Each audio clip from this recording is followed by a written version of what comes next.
give you our gut reactions on all things pop culture, film, TV and theatre. We talk the legends in the creative industry and those on the rise. We game old school. We do all of this, and a whole lot more. Like, subscribe, and get involved. Join Lance Dean, Anthony Nielsen, and the Outcast Creative.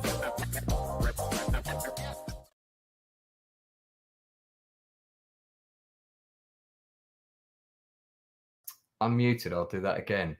Welcome back to another special episode of Chew the Fat, specifically dedicated to Masters of the Air. We've been doing a detailed breakdown every week with my special panel of guests. Got a wicked group lined up tonight. Most of the usual suspects are here. I just want to give a shout out to some people in the chat. Mahindra, good to see you in the chat, mate. Moderate the language a little bit if you wouldn't mind, but good to see you. Appreciate you being here. Good to see you, Brax. Mr. Brown is here, echoing thoughts of others, perhaps. HistoryBro, well, guess what? He might be popping up shortly. Gaza, good to have you back, sir. David Macy, great to see you here. Keith was with us doing our Cocoon stream. Blibbity Blop, good to see you, sir. You've got a brigade named after you in my American Civil War campaign now. Jamwa, good to see you. Yeah, we'll be getting into this later. General Ripper, not sure you've been in the channel before, but good to see you as well. So thanks for popping in. Got a couple of other people here that I have not seen before. Randall Perry, welcome to the channel, sir. So I'm just going to say this at the beginning of the stream, and I said this at the end of our show last week. I'm not interested in doing a stream specifically to bash this show. I'm a huge history buff. I'm a big fan of World War II shows, World War II movies, TV series, from the silly non-historical stuff like The Dirty Dozen, which is very embellished, to the more historically accurate stuff like films like The Longest Day and A Bridge Too Far, Band of Brothers, and so on. We've waited a long time for Masters of the Air. Expectations were very high. They were raised even higher by the fact that Tom Hanks and Steven Spielberg have put their names to this production. Therefore, we're looking for a certain level of standard of writing. John Orloff as well, who's the main writer on all the scripts, is a person of excellent pedigree, has done some fantastic stuff in the past. And we all want this show to be really good. And I'll say it now in case anyone of importance in Hollywood is listening, or Apple TV. I would love to see a longer version of this show. I would love to see a Blu-ray box set with all the scenes that you've cut. I really would. And I know a lot of other people feel the same. So I just wanted to put that as a caveat, that I'm, you know, my channel's never been about bashing stuff, but we are going to get into this episode tonight, and there is only one left. I'm going to bring in my guests. First of all, we've got the Inside Man. Thank you very much for coming back, sir. Good evening. You're welcome. Yeah, it's you know, always good to be here, and yeah. Yeah, we'll talk more. And you've been a source of some discussion in my comments, which we'll get to later. Please remind me about that in case I forget to bring it up at a later stage. I shall do. That's very interesting. Yeah. Yeah, I'm getting the I've got the relevant section up, so I'll post it at some. We'll get it up at some point. Yeah. So good to have you back. How have you been? All good? Yeah, not bad. Yeah. It's been been okay. What about yourself? Not too bad, sir. Been keeping very busy trying to get the Hillsborough play published in time for the anniversary, which was my first fantastic play. So next up we have BluCollarLoser, fresh off an amazing stream about Cocoon. I hear you've just done. You know, I was intoxicated, but you know, you were the one that was muted, so it's kind of messed up. Ah, okay, that's all good. No problem. Next, from the northern wastes of Mordor himself, Northern English Star, good to see you, sir. Oh, he's asleep. All right, I'll move on to my next guest. Straight from his lair under the volcano, it's Dr. Evil himself, HistoryBro. Yeah, all right. I thought I'd throw out the patented bow brow. I call that the Roger Moore, but yeah, either name works. The people's eyebrow, as the Rock used to call it. And in case anyone's wondering if Critical Drinker is coming, he is coming. He's just wrapping up a stream with Mauler that he's recording. As soon as he's done with that, he'll be on. So yeah, and welcome to Vex Electronica, who is also in the chat. Good to see you, Dan Candy. Good to see you as well, sir. Okay. So what I'm going to do, Northern, there's a lot of feedback on your mic, so can you mute yourself for a second? Oh, is it? Let's take this off and just mute yourself for now, and thank you very much, sir. What we've been doing the last few episodes is typically there's been about 3 narratives in each episode, and we've kind of gone through them individually, talked about where they're working and where they're not. Fortunately, this episode has got about 27 narratives. I'm exaggerating. It's got a lot of narratives. I'm not going to do what we've been doing before. We're just going to talk about the episode in general, what we like about it, what we don't, straight off the back. But I'm going to give everyone an overview. So if you haven't seen episode 8 yet, warning, spoilers are coming. So this is just an overview of the show of this episode thus far. So post or pre-credit sequence, we have the voice of Crosby once again as our narrator, and he sets up that while the mighty 8th Air Force are bombing away in northern Europe, there's a different group that are attached to the Mediterranean, and then this introduces us to the Tuskegee Airmen, also known as the Red Tails, and straight away we're on a mission with some pretty good pilots. They go in and they do a mission to blow up some German or Italian supplies, and we're straight into the titles. We can't see the faces of the men who took part in that mission. It's all stuff, pilots behind mast. There's 5-6 lines of dialogue. We're straight in. Mission, boom, we cut to credits. Okay, so we have our credit sequence, and then we cut to a celebration. Pilot Alex, he's frustrated. He wants more action. But they might be getting a run into Europe soon, maybe to bomb Munich. Okay. We cut to the prison camp. Keep account of these cuts, please. Buck and Bucky, one of them is frustrated. The grumpy one is frustrated. He wants to get out, doesn't feel like they're doing anything, wants to escape. Everybody else is kind of pitching in to do stuff in the camp to keep busy. We cut back to base in England. D-Day is being planned.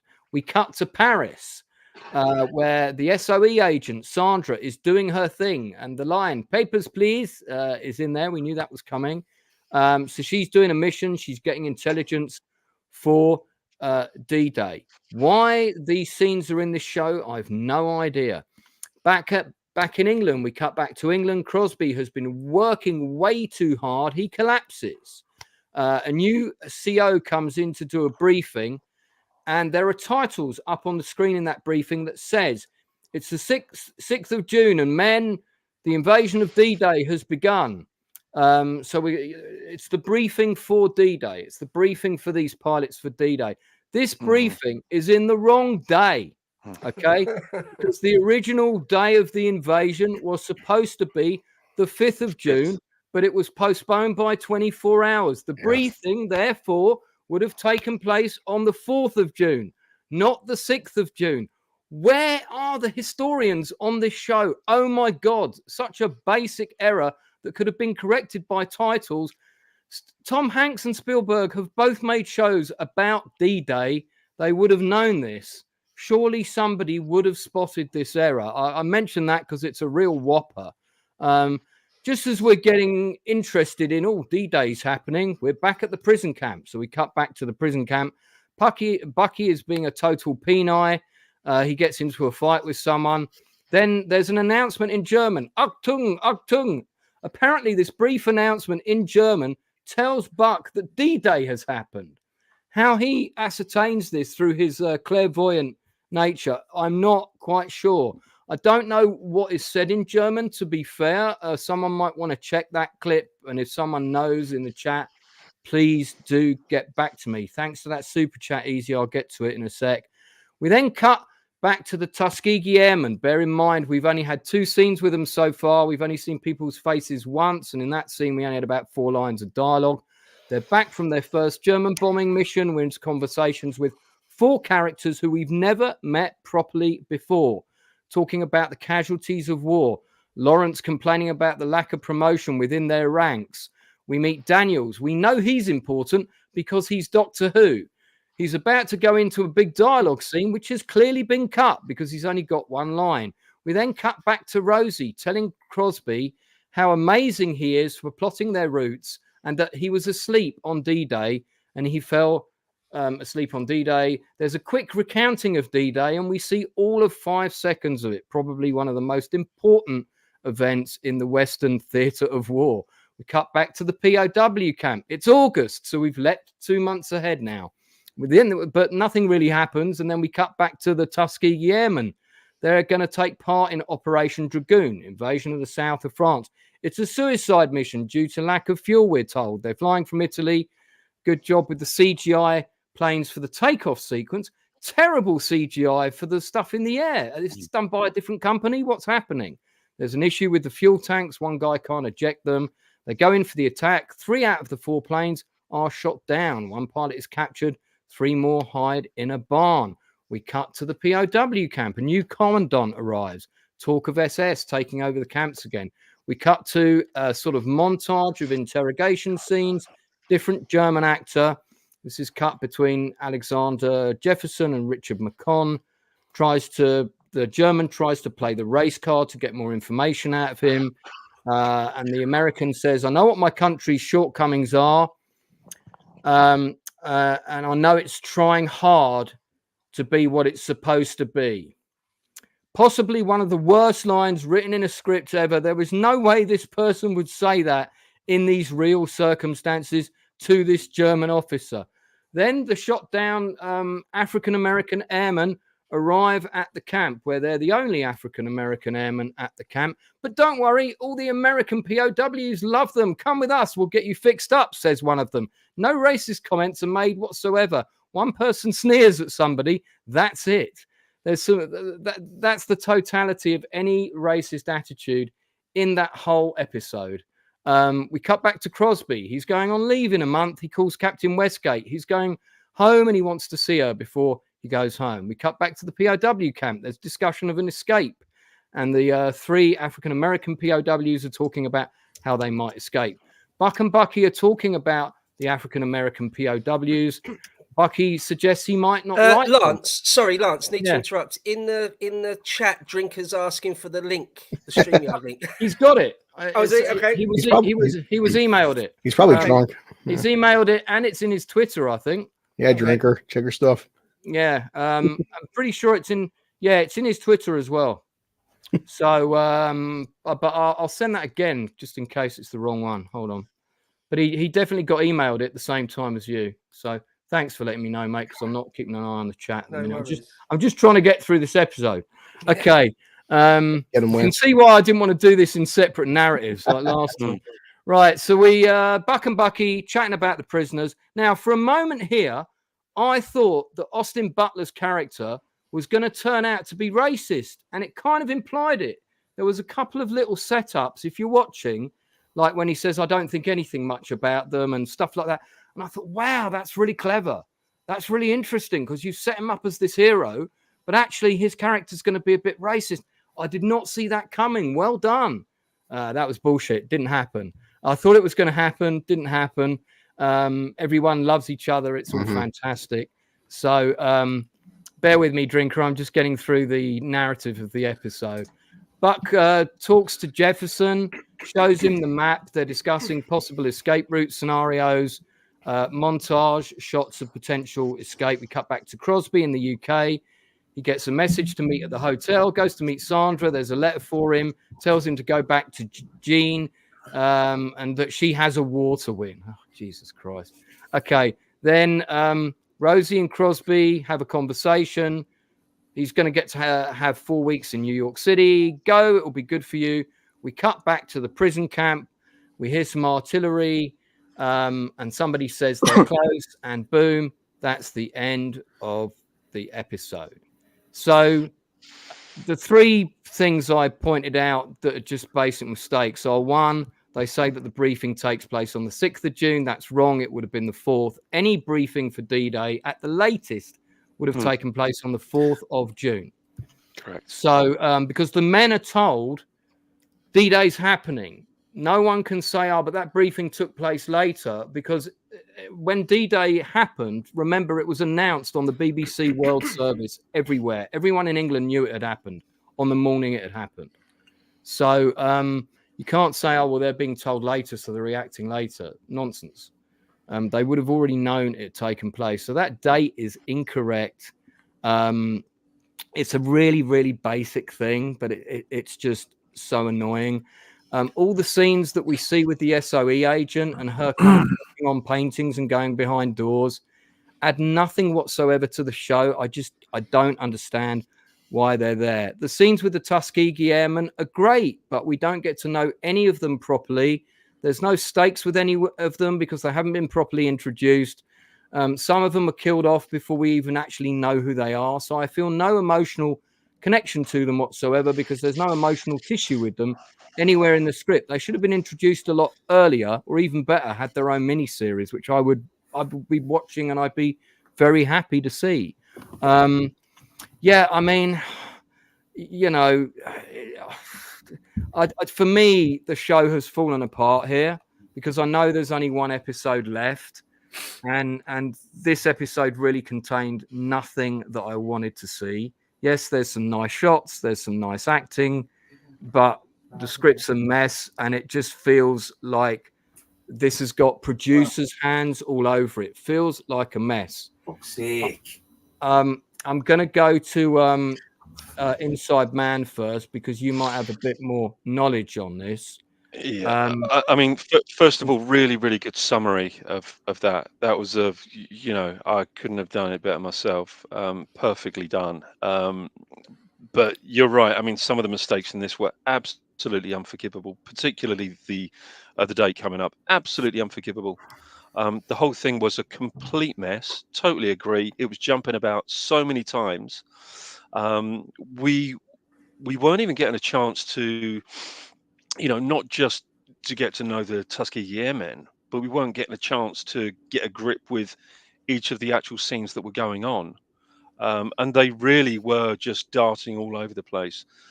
It's for me, it's the most erroneous episode. It didn't require this episode in the series.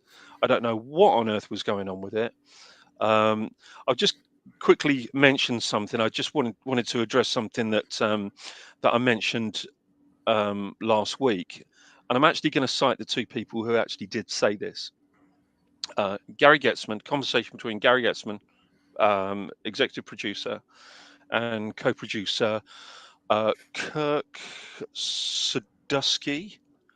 Were the two men that were discussing how to fit the Tuskegee Airmen into the series. Right. So I'm going to quote them directly. They were the ones that were discussing how to fit the Tuskegee Airmen in, and they were trying to figure out a way of doing it. And the only way that they could actually conceivably figure out a way of slotting them in was in Stalag 3. So now I've actually quoted those two people who are co-producer and executive producer. I think that in itself is unforgivable, because the Tuskegee Airmen, who were an incredible group of men, certainly deserved their own show and not just to be slotted into this. There was something else that I found, I thought, for all of the good work that they think that they're doing, that Apple think that they're doing by adding these gentlemen in these scenes, that was all completely undone when they were being squared away.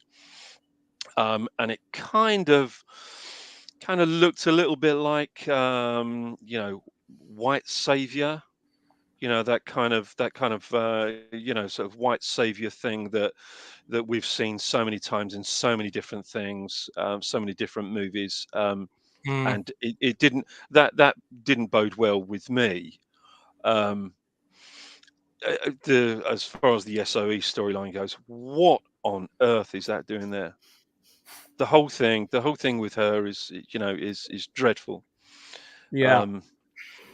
But yeah. So anyway, I've quoted the two people who actually did say that conversation apparently was also on a podcast, and that podcast has subsequently been taken down. I'm sure it's out there somewhere. Yeah. I'm sure those comments are out there somewhere. So it's worth anybody having a look and starting to research those comments that were actually made, because I think that would not have gone down well with Apple TV. Before I hear from my next guest, Inside Man, I want to bring this comment up. And normally I wouldn't bother referring to comments, but I don't have as many to deal with as the Critical Drinker, so I can afford to be choosy. See, according to this person, Jordan6049, you're wrong, Inside Man. The Inside Man does not really seem to know what he's talking about. He claims that the Tuskegee Airmen were part of the original Bible of John Orloff's, written for the show in 2015. Now, I've seen earlier stuff for the show than that, so they weren't in the earlier documents that I've seen. But I can't comment on his Bible. Not. You got anything to add about that? They, as far as I'm aware, they absolutely were not. So and I can only really go from. Yeah, I mean, I'm only going from what I know. Sorry, I interrupted. Go ahead. Yeah. I mean, I think really, like I say, I think if you dig a little bit deeper and start looking at what the co-producer and producer have said, I think you really have to, understand that this was a dubious decision to have made. Yeah, because unfortunately, sorry, beg your pardon. I pointed out to Jordan6049, who may be Will Jordan under a different guise. I wonder. But I said, look, this show's been in development for a really long time. It was originally called The Mighty Eight. He said, no, it wasn't. That was a different show. Actually, no, The Mighty Eight, no, it's the same one as this. It morphed into same this show. Yeah, it's the same show. Yeah, I mean, I know. So we went back and forth a bit on this. And I will always be polite when I interact with people. He asked if we'd read the Shaban scripts because Orloff finished in 2015, etc. And I said, well, we'll get into this tonight. There was another comment after that put, you're still completely wrong, but I think he's deleted it. Yeah, so, and it says the show was never titled The Mighty Eight. This show's gone through like more titles than I've had hot dinners. It's so I don't know. Listen, man. There is one other thing that I would like to. There is one thing I would like to add about this episode, and I have a feeling that John Orloff's stuff was written some considerable time ago, and over the years there have been alterations made. I mean, we know how alterations get made to these things, particularly if they're sitting there for a while in development. Sure. However, this episode, and it really saddens me to say, was based on a story that was written by somebody who is the scriptwriter for Peppa Pig. Okay. Well, there you go. Yeah, so explains a lot. Yeah. So it baffles me. What on earth the production meeting would have been like. Where they're sitting around a table saying, we actually need. I mean, obviously Phoebe Waller-Bridge wasn't available that particular week, so they're obviously sitting around the table, kind of scratching their chins and their heads and thinking, we need to bring somebody in. Who can anyone think of anybody? Oh yeah, I know. That girl that writes the Peppa Pig scripts, she'd be good. Sure. Have you got evidence for that before we get pounced on? Is there a yeah, citation? it's Mowena Banks. Okay. Yeah. Can I chip in with something? Yeah, no, Alex, well, an inside man. It's your turn. In any case. I actually wanted to sort of build on that and ask Drinker something, because if anyone's watching this has lived under a stone for the last few years, doesn't know that Drinker is, your channel is massive, right? A behemoth. It's brilliant. But I wanted to ask you, because what I deal with quite a lot are people like that they think you've got something factually wrong. Because what I deal with my stock in trade is sort of history, really. And then if you do hundreds of hours of content, which I have done now, eventually you're going to get something factually wrong. In fact, just the other day, I confused the deaths of two presidents, two relatively obscure presidents, William Henry Harrison and James Polk. I just made a factual error. And loads of people jumped on it, absolutely jumped on it. Now, I've got enough experience at this point where it's water off a duck's back. I've got something wrong, no big deal. So inside man, don't worry about it. But sometimes people are absolutely out of their minds. You haven't said anything wrong, and they insist you have. One time, people were just arguing about a fact you can look up on Wikipedia in 5 seconds flat.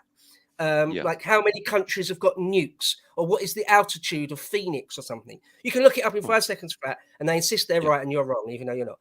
Drinker, you must have that in space. How do you deal with it? Do you just ignore it, or you must just have got over it by this point and just ignore people like that? But if you've got any amounts of it, what do you do? You kind of have to, because there's going to be occasional times, especially if you're live streaming, where you just misspeak something. And and that happens. Say the wrong word. You say the wrong name. And I think people would understand, like, when you're been streaming for hours and you've been talking about like loads of different subjects, you're inevitably going to make a mistake. It's fine. We're all human. And I don't tend to get pounced on too much with that. And I guess I'm lucky in the sense that I deal with less with facts and more about opinions when I do my reviews, because I'm giving my opinion on a movie. So I don't have to worry too much about reeling off reams and reams of factual stuff about a film, because that's not what I'm there to do. So I'm lucky in that respect. And if anything does come up, I just say, well, I was drunk. Of course I got it wrong. So I'm okay. I'm generally all right with that sort of thing. I just thought we'd put your single screen there so we could see the sculptedness of your beard. In all it does look uniquely sculpted this week. That's a beard you can set your watch by. It's so precise. Use the set square. I mean, it's just Well, we just checked that fact, and you're right. Mowena Banks has a story by episode 7, Masters of the Air. How can anyone only have story by for that episode? All of these plot threads are all connected to other things. I don't get that. I don't get how you can have a story by for that episode and nothing else, unless she just came in and wrote the Tuskegee story, which I think Inside Man is what you're implying. There's so many white guys on it. That's it. Yeah, I think this really is that. Okay. I don't know. It's frustrating because we all know what we wanted this to be. I mean, I was so pumped for this series. I was so excited for this series, and to see particularly what they were going to do with the aerial stuff. And as you said, Lance, I mean, for like 15 years, and it was known as the Mighty Eighth. It's been the Mighty Eighth for a long, long time. So that is correct. Everybody knew that this was the Mighty Eighth for so many years. But we've all been excited for this for a long, long time. And when it arrives and you're so underwhelmed by it, it's a frustration. And I think this, I am incredibly frustrated at this, because we all know how much money they had. We know the talent that they have involved. And as you've said on numerous occasions, when you've got Spielberg and when you've got Tom Hanks attached to something like this, there is a certain level that you expect, a certain standard. And, having had Band of Brothers, which was, superlative, it was absolutely incredible series. Pacific never really floated my boat, but it was equally as good. It was an incredibly good show. This has fallen so short. I mean, I want to be clear. I'm not interested in making a comparison between those shows. I'm judging this purely on its own merit. Yeah, it's all there. All the ingredients are there. It's just, are they delivering in terms of just basic things like storytelling, narrative arcs, character development, the editing, the bringing together, the jumping about with this show. Something like 29 different back and forths we had. Every time we're getting emotionally invested in something, they killed it. Yeah. And I mean, we've who made these decisions? You're right. I mean, it's at the end of, we're just getting going on a scene. We just think that we're getting somewhere on a scene, and we're just starting to feel a little bit something for some of the characters, and then the dampener has been put on it, and we've leapt over to something else, and it's as a viewer, me personally, it disorientates me, because there's such a lack of humanity in this. And these men, deserve far more than how they're being portrayed. Every last one of them. And that's what my expectations are. My expectations are to be as good as Band of Brothers and Pacific, in as much as we have the human stories there. And this has no human stories. They're being very diluted, which is a shame. HistoryBro, what was your take on the episode, mate? Okay, I saw someone in the comments that just mirrored exactly my thinking, is that this is a series of two halves. I liked the first few episodes. Same. I genuinely liked them, and I was making excuses for it, saying, look, it's a very broad narrative, very broad story they're telling. Okay, that only goes so far, to a point where this episode, everything the Inside Man and you have said, Lance, is absolutely right. It's just, you don't know. They've given you sort of really kind of zero characterization. They don't even tell you people's names and all that sort of thing. This episode was pretty bad. I really liked to see any of the aerial stuff. You did get a little bit with the P-51s, which I loved. A few shots in the sky. Brilliant. That's what I'm here to watch. But most of it was nonsense. The storyline with the woman, the SOE woman, now really crossed over into the realm of being absurd. There's literally no point in it. Well, at least it wasn't. At least it didn't take up all that much time. I feared we'd have scene after scene with her, but we were spared that at least. Well, you didn't like the secret room with the big painting and the secret knock. Did that not work for you? But the scenes where the aerial stuff with the P-51, where they're actually fighting, and you see some of that even though it was like a minute or two long, loved that. That was all good. But overall, it's sort of fallen off a cliff. Last episode was pretty crap. But the first sort of 4 or 5 I liked. I thought were really good. But it seems like someone at the top, some executives or some senior editors or whoever, have made decisions to just chop everything about and get it done and get it finished and finish the project. That's what it feels like to me. That was my favorite shot. That's what kept the radar. That's why I said that right there. That's that was nice. It was nice, and that you can tell. Inside Man, I'm pretty certain that's the same location as the Prisoner of War camp, which would be just off to the right of the runway. It's 25 minutes in. And those mountains in the background are all CGI to set up that it's Italy or Sicily or wherever they're based. Looks good. CGI is great. Looks good. You did see a bit, didn't you, where they're actually the fighters are actually shooting stuff up, and when they all get shot down. I mean, that was actually worth watching. That was good. Yeah, but I would posit to you actually that a lot of the CGI in this one wasn't particularly good. No, I wasn't even judging it on that. I just anything in the air. But sorry. I can find more of that. The points where they're. I said that before you came on. When the P-51s are flying in formation and they're trying to jettison their drop tanks, I was watching it thinking, "Oh, this looks ropey. This looks really rough." Like, and it hadn't been up until that point. No. And then they were doing stupid things like when they're attacking like a radar installation and they're trying to respond to anti-aircraft fire with their own machine guns from like 2 or 3 miles away. Yeah. Why? That's not going to do anything from that range. Like, you need rockets or something, and you need to come in at a high angle and strafe them that way. Like, why fly directly at them across flat terrain like that. It's did crazy. It did feel a bit like the Star Wars trench attack run, didn't it? That whole Yes, it did. scene. Yeah. You know, so I was a bit one other last thing I would say is that I saw June 2 the other day, and Austin Butler's in it, right? He's the Nar Baron Fade Rother, right? Yeah, yes, and he's fantastic in that. Right, amazing. That's what I was going to say, and I still think the acting in this is fairly top notch. Yeah, so I don't really blame any of the actors, but the dialogue in this one seemed.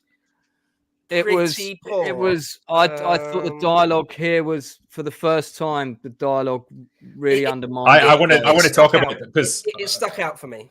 Yeah, I'm going to say a few things about that in a moment. Like, go ahead. Go ahead. Well, the two things I mentioned, Drinker, before you came on was one was the dialogue from the white American soldiers when the African American soldiers entered the camp. Not one person making a racial slur or even looks would have been enough.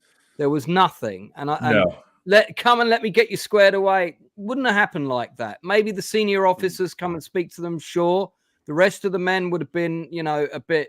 The racism was still rife, absolutely rife in the army back then. And we didn't see any of that at all. And then there was another line where he's being interrogated by the German officer, and the black airman says to him, I know what my country's shortcomings are, and I know it's trying hard to be what it's supposed to be. And I just went, that man would never say that. So much of the dialogue from the Tuskegee Airmen was like that, just super on the nose, super like, we need to get this political point across.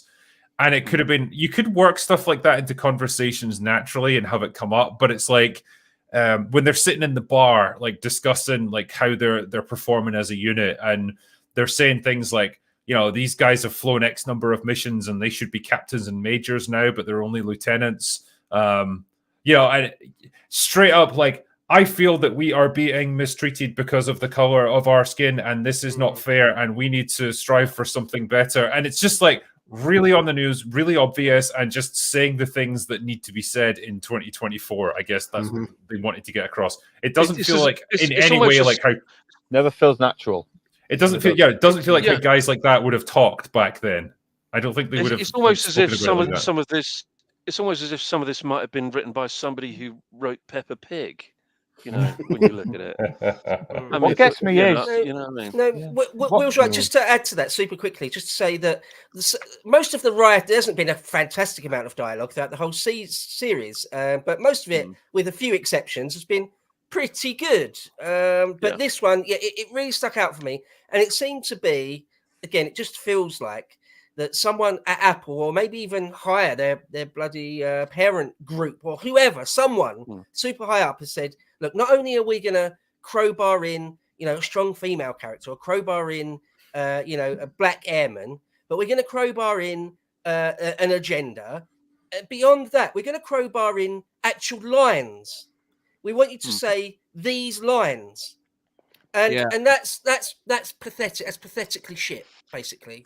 As Atom Gray here is saying, like, I miss subtext. You could absolutely communicate all of this stuff without having to say it explicitly. We would get it. It would be okay. You can trust us, writers.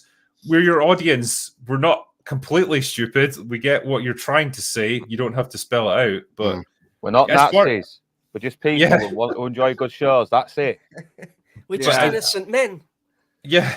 As for the episode overall, I think this show has suffered from a lack of focus recently, and it's gotten worse in the past couple of episodes. It started out, and I think probably all of us would agree, the first few episodes were probably the strongest, where it's very much focused on a group of men with a specific job. They're in a close-knit unit.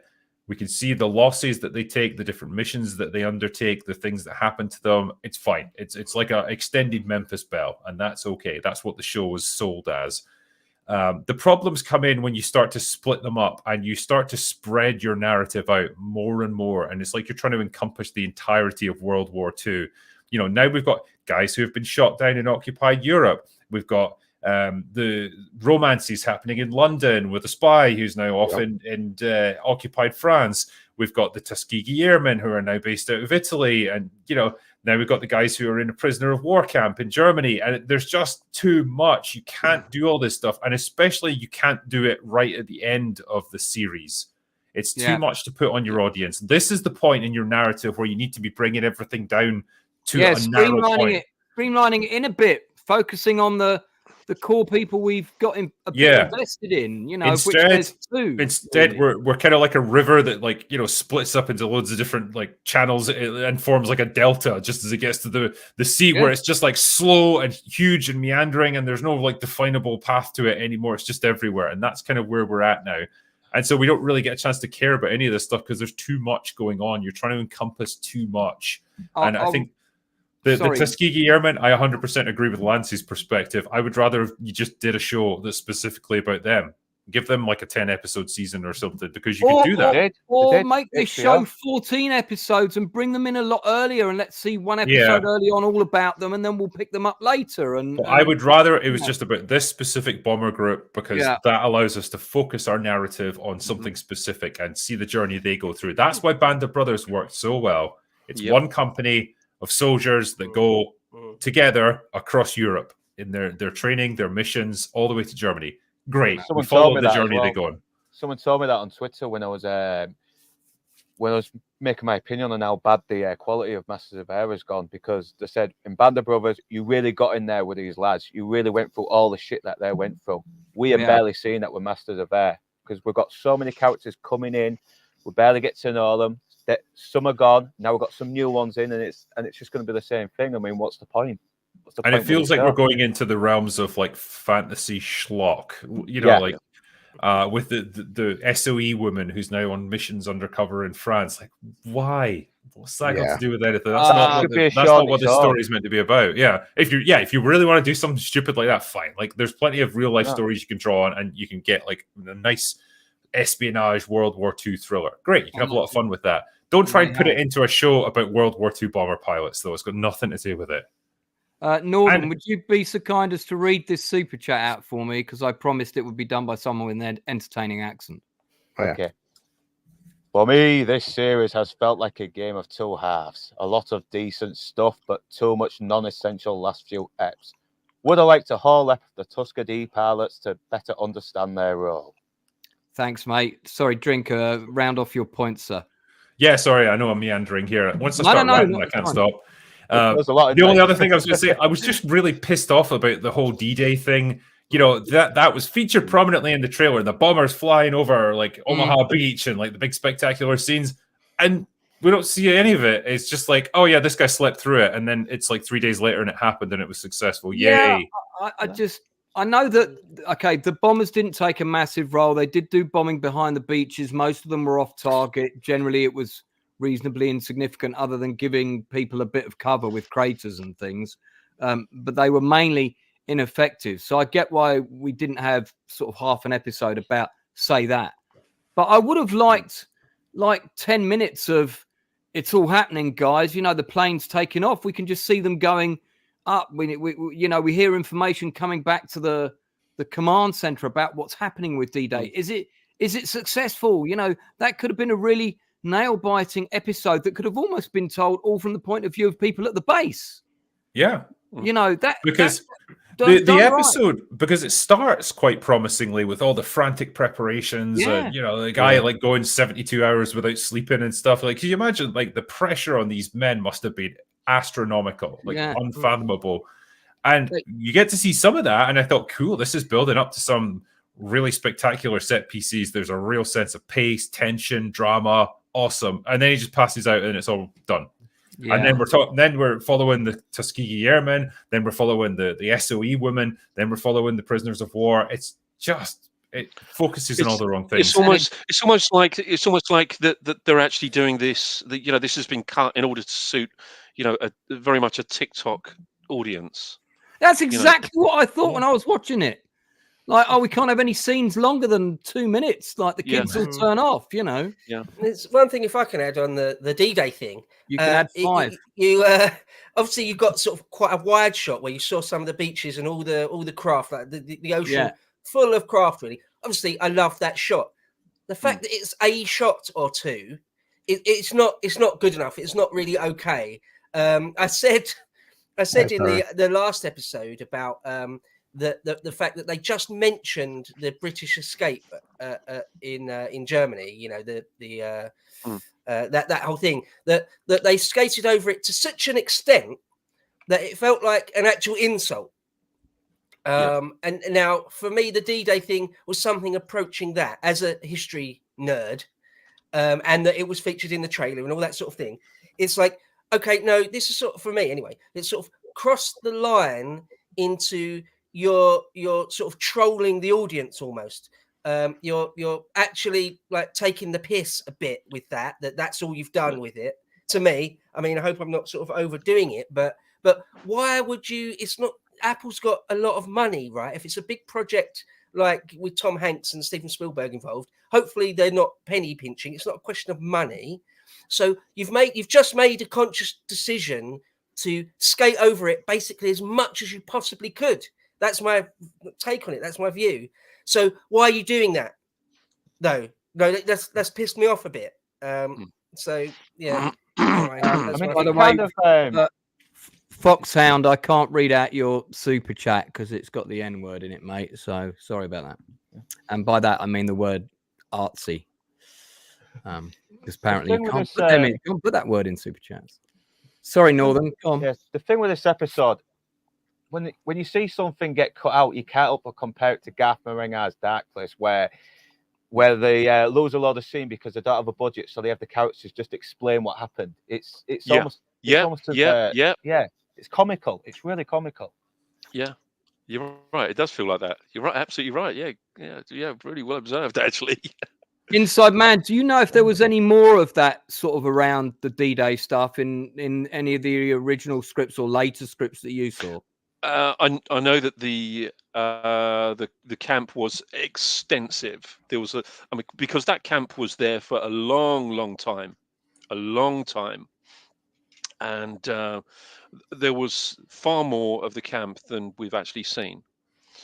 Are you talking about the base in England, or are you talking about the prisoner of war camp? The prisoner of war camp. No, I'm not asking about that. I mean, I'm just, was there more around? Oh, well, are you're talking about scenes where they're discussing D-Days happened, or yeah. I mean, anything to do with D-Day, whether it's at the camp or whether it's at the base. Was there more stuff? I can't say for certain. I mean, that it would be pure conjecture on my part. All I know is that the majority of what went on at the camp was kind of across the sort of D-Day period as well, and obviously the Death March. You know, the start of the Death March. But sorry, no, I beg your pardon. Well, I was just going to say, there's one other point to build on what I said, where they sort of skated over it as much as possible. Was another sort of point I was going to make, is that they wrote in that the guy slept through it. Yeah. Okay. Now, again, if I'm not being too OTT here, it feels like a bit of a slap in the face, to be quite honest. Yeah. It's like, so you could have done anything. You could have gone any direction with this thing. You could have written it from any angle you like, but you choose to have a guy sleep through it. Yeah. Like, are you kidding me? Like, and then somebody else really, it. that's what you're doing. That's how you're gonna do it. Yeah. Someone tells him about it. It's enough to give me the arsehole. And about him looking out the window. Sort of can't believe it, right? It's sort of like that thing in the Great Escape bit. I sort of can't believe that's what you've done with it. I don't know. Yeah, this shot, which is in the opening credits, I guess we might get away. Yeah, that's a great shot, right? Yeah, it's cool. Pause right there. Yeah, that's a D-Day shot. Yeah. So, like I said, that part looks good. But like Drinker said, the part with the them trying to drop the bombs, it's like two different production companies working on it. Yeah, it's really ropey. The planes don't move in a believable way. Yeah. I want 10, 15 minutes of this stuff, please. Minimum. Yeah. But no. Well. Yeah. Yeah, it's. I mean, General Ripper's just said it's a bizarre choice. This episode bizarre. is filled with bizarre choices. It feels to me. Who knows if this really happened? Feels to me like Hanks and Spielberg were heavily involved at the beginning, because episodes 1, 2, and 3 are pretty solid overall. You know, then we get into a couple of issues in episode 4, but episode 4 wasn't a catastrophe. I had a couple of little gripes with some of the things, and then after that, it's kind of slowly been going downhill. And it's like, were you guys called away, or did Tom say, "Let's go and spend some weeks on my island"? These guys have got it in hand. It just feels like their hands were not on the reins after the beginning. Yeah, I don't see them making these mistakes. There's no way Hanks and Spielberg would have made that 6th of June briefing mistake. Somebody Googled and went, "When was D-Day?" 6th of June. Oh, right, no, that's the briefing. 6th of June then. Yeah. That's somebody Googling D-Day and going, that's when the briefing took place. That's fucking so basic. Can I ask, does anyone know? Because I don't know. I haven't really spent much real-time researching the background. Has Hanks or Spielberg actually gone on record to say anything about it yet? Have they... I think there's an interview with Tom Hanks somewhere about it. Yeah, I think there was an interview with Tom Hanks where he just talked about how much of a World War II buff he is and how these men should be honoured, and that's pretty much it. It's pretty much lip service. Think so, would you? After this? No. Oh. You know, it's lip service. Whereas with the other two series, I mean, it's difficult not to mention Pacific and Band of Brothers, you know, because it is allegedly the same team behind it. You know, I think this is really kind of in name only, whereas I can tell you absolutely 100% that both Tom Hanks and Steven Spielberg were hands-on involved with Band of Brothers. I don't know about Pacific, but certainly with Band of Brothers, I mean, I remember when Spielberg came to the set, you know, and he was there overseeing something. But obviously, you know, Tom Hanks, he directed episode 5 of Band of Brothers, you know, so there was, you know, and had involvements on rewriting some of the scripts, you know, doing some polishes on some of the scripts. So their involvement was far heavier than it was on this. And I think it shows.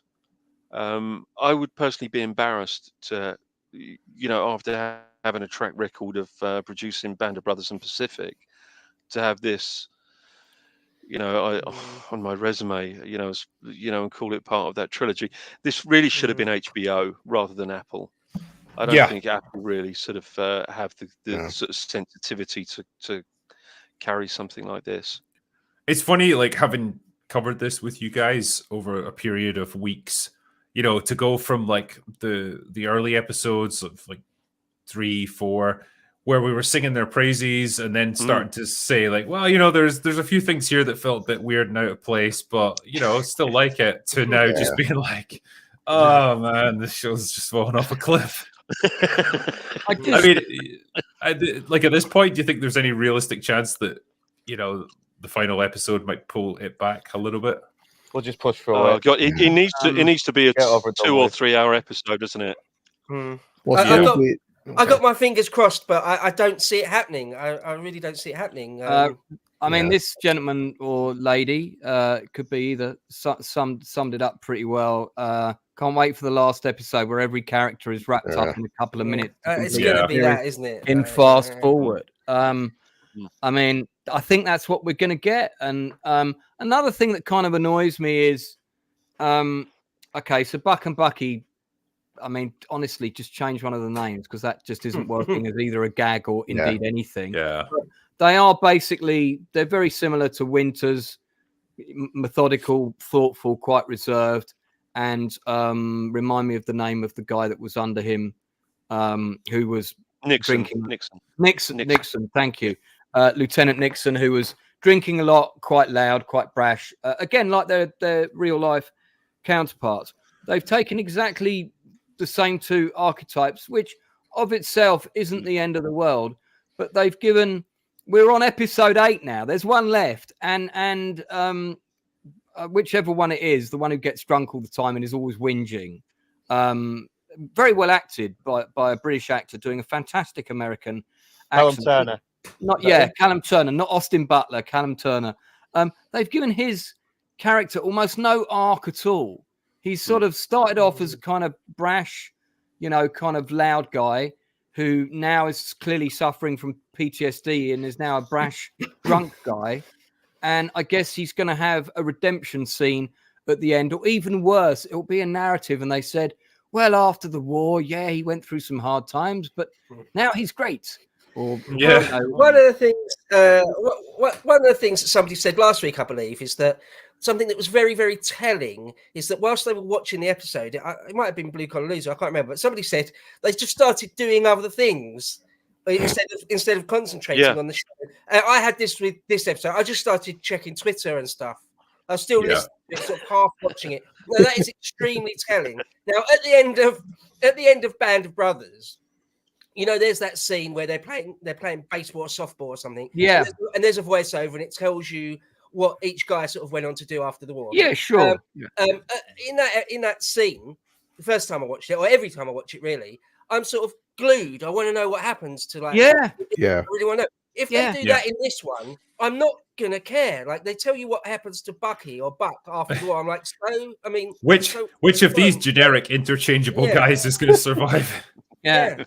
And it's a shame because, again, Austin Butler, I really like him as an actor, and I think same. Dune 2 really proved that he's got the presence and the charisma to hold down a movie. But he felt a bit lost in this episode as well. There's not a whole lot for him to do, and he just feels like he's kind of hanging around and killing time.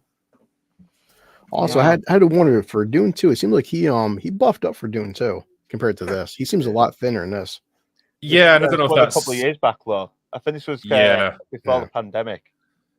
And I'm seeing a lot in chat about the pandemic maybe causing a lot of problems, also with the writer's strike. So there must be. I don't know, to be honest.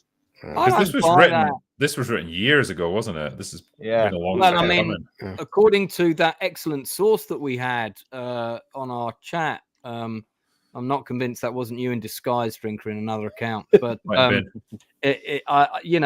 the Bible was written in 2015. Just because, by the way, because it's called a Bible doesn't mean that it doesn't get changed. Of course, it does. But I even if the pandemic did cause problems, they shot the whole show pretty much in the UK. Okay, so the only issues that would have done is it would have raised the budget. They found a way to shoot it in the UK, so I've been very forgiving about all that stuff. But story and narrative are not things that get affected by the pandemic. And okay, if there's a writer's strike, you're predominantly an English-based production. That didn't affect us over here. We had people that could have come in and done that for you. Yeah. A minute ago, Drinker talked about such concepts as tension and timing and pacing. Sort of none of it in this episode, really. Absolutely right. And just because the pandemic happened, if you were a writer that can deal with tension and drama, the very essence of drama, and COVID came along and suddenly you can't anymore. It's not how it works, right? That's not how reality is. There were more writers available when COVID happened because nothing was shooting. All these writers were sitting out waiting to get a job. I wrote 30 scripts in the pandemic. We were all quite busy writing stuff, Let me read this out quickly. Is a good one. I really wanted the show to be great. You and me both, mate. It is utterly dreadful. I mean, I wouldn't go that far, but it's not good. Just watch Memphis Belle. I own it. It's a very good film. Tuskegee Airmen and Battle of Britain. Yeah, Tuskegee Airmen. Really good, yeah, all three of those films are good. The Tuskegee Airmen was, I think it was an HBO movie in 96 or 7. Lovejoy plays a blinder in Battle of Britain, doesn't he? If I mention June again, because I went to the cinema and saw that a fair few days ago now, and when you're in the hands of, Frank Herbert is one of the greatest sci-fi writers that have ever done it. One that is a superb, and the screenwriters for that are also, I thought, did a very good job, pretty damn good job, sort of a high 8, 9 out of 10 for me. The screenwriters, whoever put that together, but when you can feel it. You can feel when you're in the hands of a genius writer, The story of June is fantastically rich. Many layers, layers within layers, plans within plans. The children are at the helm. It feels like children are at the helm of this. I don't want to be any more harsh than that. But the amount of information that they had and the amount of historical events that they had to work with, it was such an enormous wealth of source material that they had, and this is what they've managed to come up with. I don't quite, and I think, and I think they've tried to sample too much of it. Like I said earlier, they should have just focused in on one group of characters and stuck with them and told a really tightly focused, narratively consistent story instead of what we got here. They're trying to encompass way too much. Keep it to the airmen, because that's what we came to see. Drink mentioned about Band of Brothers, that it's a company. Now that's a very specific thing, right? A company, Easy Company. A company is a relatively small number of men. It's not a, it's not a whole regiment. It's not a whole, it's not a whole battalion or anything. And that it worked really well. There's nobody here that doesn't love Band of Brothers. And yet, if they could have done the same with this, that would have been great. Something as small as a platoon is probably too small. Anything bigger than a company is probably too big. Company's just right for sort of 8, 10, 12 episodes, something in that ballpark. A few hours, 10 odd hours, something in that ballpark. A company is just right. So a wing of bombers would have been about right. But yeah, they've obviously tried to encompass sort of most of World War II or something. It's all kinds of wrong by this point. I get why there are more characters, because as you've pointed out many times, the rate that these guys were getting shot down, the rate that these groups were getting decimated was incredulous. It was terrible. So I get why, to some degree, it would be difficult to have that narrow focus, but there are enough characters that we know of who survived in one way or another for us to follow with the story we've got. And maybe, we follow some who've been shot down and we've got the prisoner of war storyline, sure. But the rest of it is focusing back at the base and some of the stuff to do with the relationships that men start having with local women. I think we could have seen a lot more of that. There's virtually none of that. Or even something in the vein of very much more in the vein of your Paratrooper series, where you have a completely different story, a standalone story with each episode, one on the Tuskegee Airmen, one on the 100th Bomb Group, one on the 92nd Bomb Group. That could have worked, and you could have had a few recurring characters that popped up throughout. I did say last week when we were talking about last week's episode, Drinker, I suggested, wouldn't it have been great if the pre-title sequence was like they're going on the bombing run to Berlin, which I think was part of last week's covers, and then suddenly you get the POV from a young German pilot. And the whole rest of the episode is from the German perspective. I was going to say something very similar, where if you just want to try and encompass the entirety of aerial warfare in that theater, sure, have an episode that's told from the German perspective. Have an episode that's about the Russian front, where you've got like the Soviet pilots.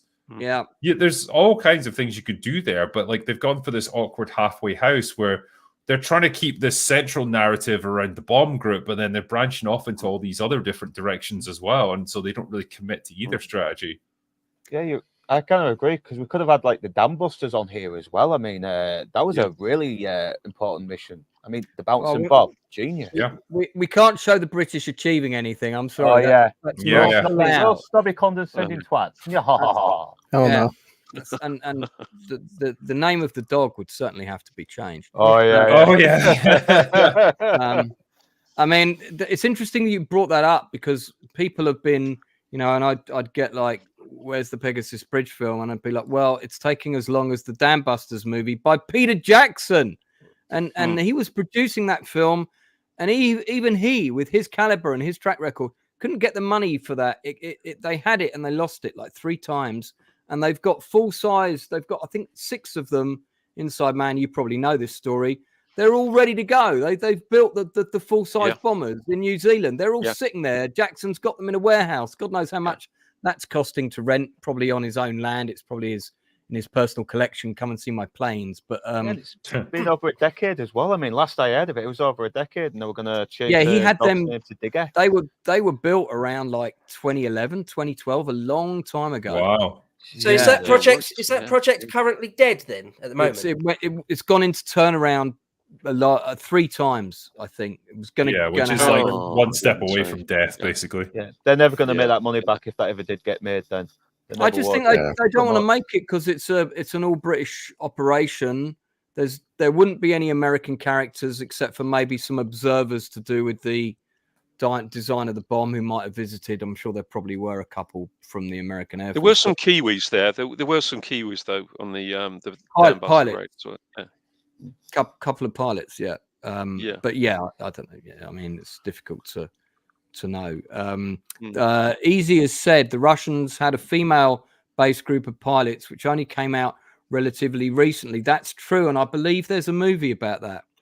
I've read a couple of books about it. They called them the Night Witches because they were flying these old biplanes that they would they would fly at night and they would bomb German lines by turning their engines off and just gliding down to attack them. So they straight up came out of nowhere and you didn't hear them coming. Yeah, the noises, because there'd be no engine noises, would they? Yeah. If Jennifer Lawrence is watching, there's your next movie. There you go. Yeah. So Jennifer Lawrence was actually the first female aviator ever. How brave and stunning. Oh, it's the Oscars tonight. I forgot. I knew there was. I can't really. Is it? I bet we have to pretend to care. Yeah. Well, indeed, lots of self-congratulating going on. Blue, we haven't heard much from you, mate. Give us your overview and opinion of this episode as our American guest. Definitely. I wrote out a response that's totally not scripted, and unlike the rest of the panel, I do care about my channel. So please, YouTube, do not copyright strike me because this episode is definitely a 10 out of 10 because of the Tuscany Airmen. After 9 episodes, this is definitely not it doesn't feel forced into the narrative at all. And much like when Black Panther came out, I have no criticisms of this episode whatsoever. I'm detecting a hint of sarcasm in your voice. I have no idea what you're talking about. I've already pre-wrote this. Plus, BLM. Give me your honest opinion, man. Come on. Yeah, I mean, everything, guys. I was trying to pull up footage, like Drinker was saying. I pulled up the footage there with the showing the pilots and stuff, and like it feels like 2 different production designs.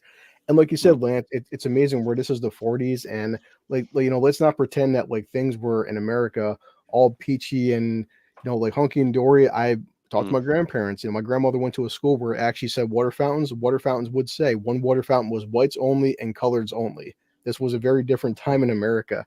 And let's not pretend like everyone's like, oh yeah, here's the Tuscany Airmen. Let's all gung ho, and we're all happy to see these guys. And there's no racial tensions in 1944. Like, come on. Yeah. And no, I can't say much else. I was just going to say, if anyone's seen Heart's War, there's a bit of a subplot with the red tails in that, and that's actually done really well in that film, and it's quite an underrated movie. One I recommend to you, Drinker, if you haven't seen it. Set in a prisoner of war camp. Bruce Willis was kind of. Oh yeah, I remember this. Actually, yeah, I've seen it. Yeah, Colin Farrell is the lead. Yes.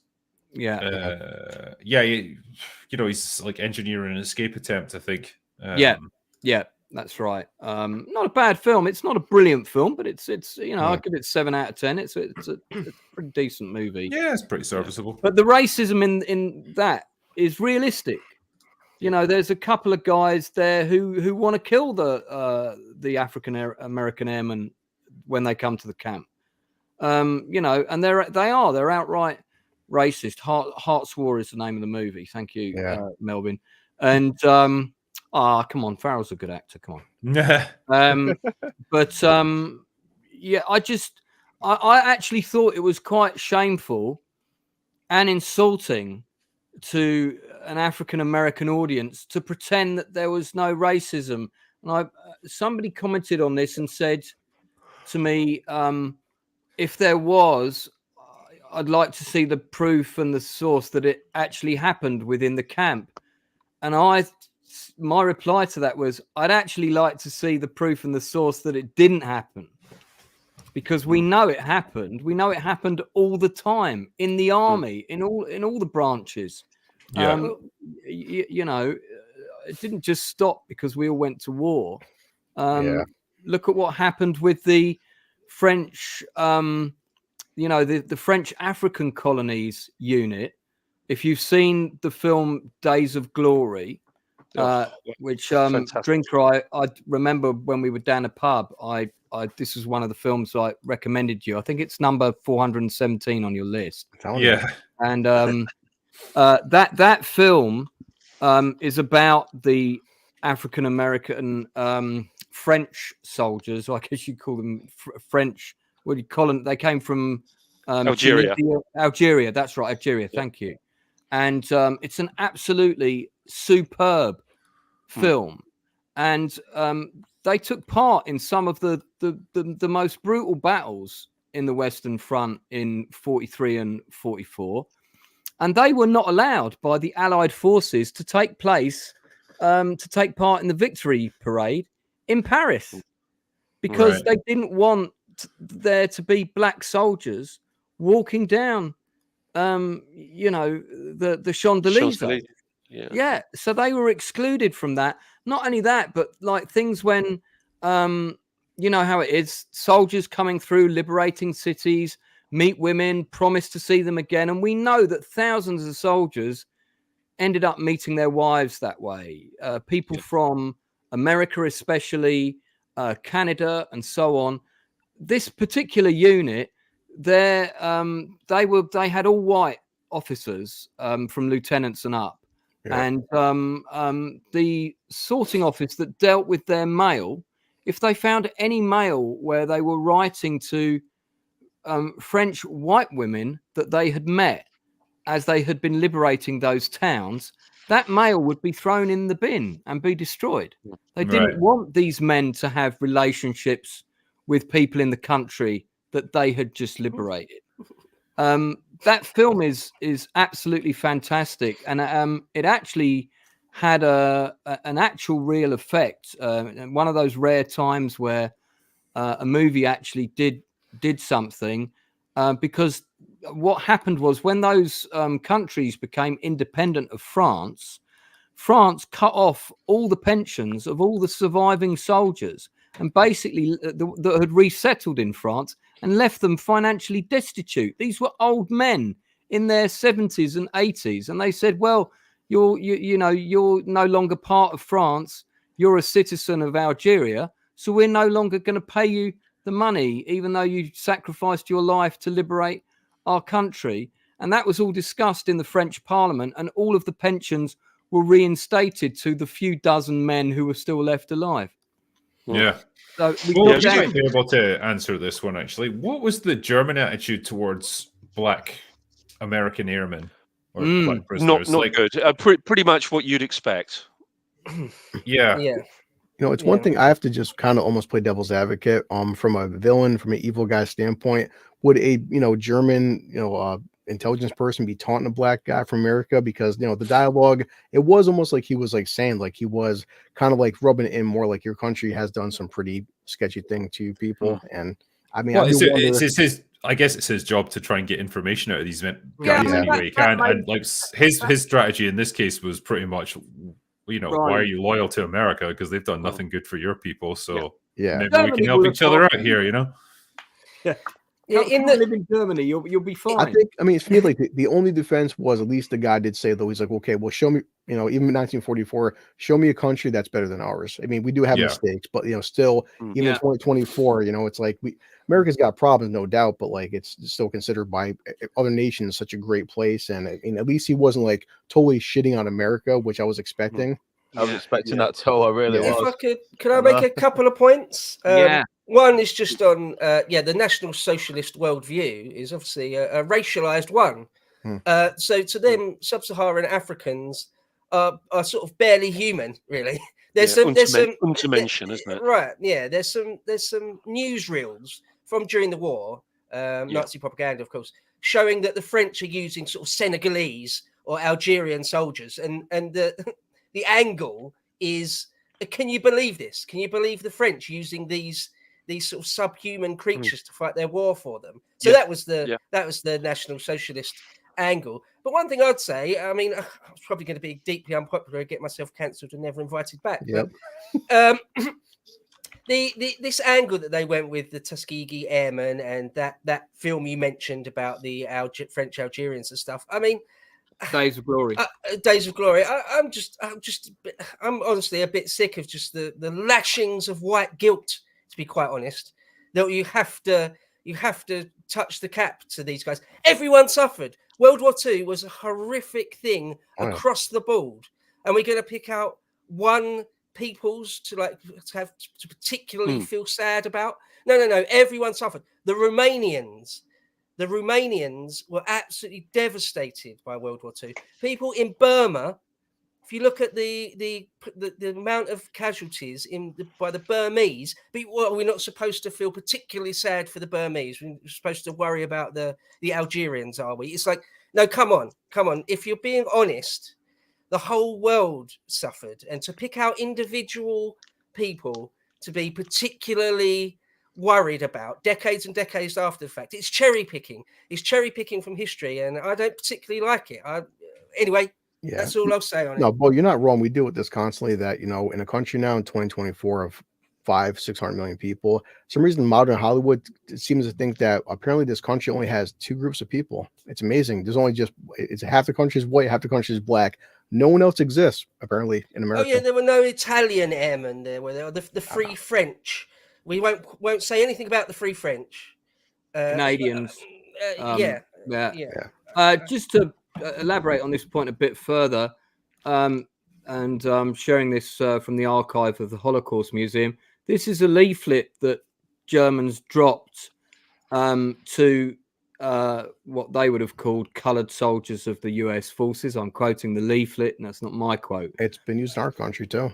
Yeah, and basically saying about African American people being refused in places of worship and so on. And America isn't a free country. Why are you fighting for them? So, there is some truth in the way that guy was interrogating the man and trying to use that against him, because they clearly did so. I guess what I would have liked to have seen, apart from a little bit of racism, even just one American character being like, I'm not sharing a room with them, leaving and going into another bunk. That would have been it. That would have been enough. And that would have happened for sure.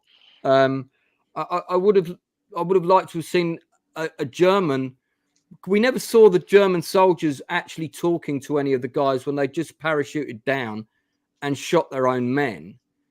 Where was that scene? Where was a German seeing a black pilot for the first time? I'm not sure if you guys caught it. That would have been a great scene. That would have been like, because he wouldn't have thought. They looked down on those people to such an extent. My God, that was the person that was flying that plane, and that would have been a great scene. And the pilot could have had a great line, like, "Yeah, fuck off." I do think Lance did better than you. It's like, if you guys get shot down, try your best. Like you all would give different ideas. You all can blend in, and they all bust out laughing, like, yeah, okay, sure, I'm sure. You guys are all going to blend in Germany. Really? Yeah, somebody brought up, and I've seen the film on this, and God, it's not an easy watch. About the rape of Nanking with the China-Japanese front. Yeah. There's a movie, a drama, 2.5 hour, very good, but not a date movie. Lance, you talked earlier about you thought it'd be a bit insulting to some African American peoples. Well, just because it's a very diluted, idealized version of how these men got on in World War II. I absolutely agree. There was one bit in that briefing where they had sort of a magically intelligent officer. Is that the guy who plays Doctor Who? Where he's talking about wing coefficients and everything. Yeah. I mean, that felt insulting to me. It's like, oh, by the way, you guys can be clever. But we have noticed that you're not all complete idiots. See, it's really it's insulting. I felt it was dealt with. Yeah, as Drink said, on the clumsily. nose, clumsily, clumsy. with a giant brush. If they're painting a picture, it's with a giant brush, and with the mind of a child. Yeah. There's a great word that a certain well-known YouTube blogger used to describe the thing that's missing from arguments about woke, and it's missing in abundance from this show. Like, we can't comprehend it, and that is nuance. There's no nuance in this show or to any of subtlety the at all. dialogue or characters.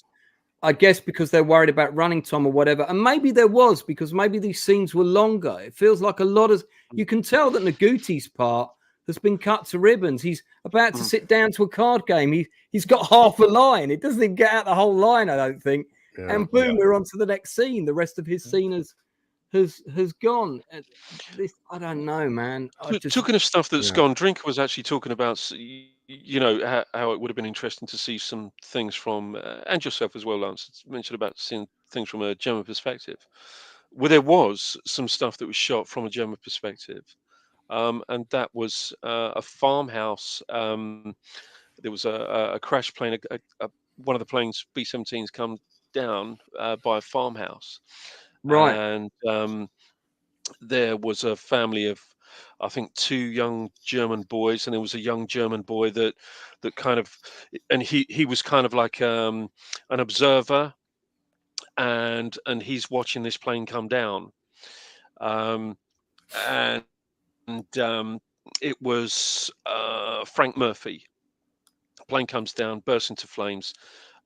He's bailed out. They take him to his plane, and they see that there's one guy that's left in the plane that didn't manage to bail out, and of course he gets taken prisoner. But that was there was a lot of that from the German perspective. I'd like to know where that is, because that was 3 episodes ago. But then the next time we see Frank Murphy, I think he's, someone says hello Murph, and he's in the camp. He's in Stalag 3. So that stuff was done. Was that all the stuff that I saw? I saw all the photos where they had a wreck of a bomber all set up in a field. It was all different bits of it, and it had crash landed, because we haven't had that yet. Yeah, there's photos of that online. I think I even showed them in the 2nd or 3rd episode of this, because it was all in the same article. And One thing, Lance, it's like what Drinker would say earlier, but in general with this show, we're 9 episodes in. Some of these episodes are 40 minutes long. Sometimes you have 4 different narratives in a 40-minute episode. So you're having it's almost like 5 or 6 minute shorts. Like some scenes are like 2 minutes, next narrative, 2 minutes, next narrative. It's like, is this becoming like a TikTok generation show? Like we can't have one episode. It's really 5, 5, 5. It's bouncing. Come on, we're 9 episodes in with 1 episode to go. You have 4 main storylines into a condensed episode. You know what I think they were worried about with this one, almost, because there's not a huge amount of action in it. It's like, well, we can't just linger on one storyline for too long and not have things explode, because people will get bored. So we've just got to move it around constantly. I just hate that. That's one thing that Bo said. Like, remember last episode with the airplane scene? That scene lasted 2 minutes, 2 or 2.5 minutes in a 45-minute episode. Hey, a cool 2-minute action scene. Like, well, what's the point of it being there now? I mean, it's not that I want to see a whole episode of air controllers pushing around little models with the long rods, but you could have had a really good 15-minute sequence from takeoff to, they're over France, of really nail-biting tension with just people in rooms with short exchanges of dialogues, looks, stuff happening on maps, reports coming in on radios, everybody, holding their breath, because that's what D-Day was. No one knew if it was going to work. They didn't quite know what the Germans had or didn't have. They thought they were going to be successful, but we'd had Dieppe, we'd had disasters. It could have all gone completely wrong if Rommel had had his way and he'd had 2 Panzer divisions just like 1 mile in from the coast. It would have been, that would have messed things up big time. Yeah, it would have been a very different battle. And I just think that there was an opportunity there to have. I thought there was going to be 1 episode that was all centered around D-Day, even though the bombing missions for D-Day, sure, neither here nor there. But what D-Day meant to the characters, that we've been invested with up to that point, it's a big deal for them. It's the invasion of Europe. It's why they're there, to take back Europe. So I just think that was all just, yeah.